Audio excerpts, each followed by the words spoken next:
every night. At exactly 2:47 a.m., my doorbell rings. No one's there. No footsteps. No shadows. Just that sound.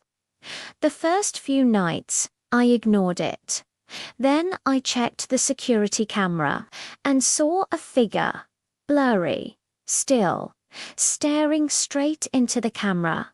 But when I paused the footage, it was gone. Not walked away, just vanished.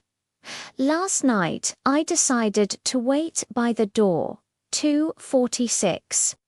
Silence, 2:47. I opened the door and saw a package. No name, no address. Just one note inside that said, "Stop answering.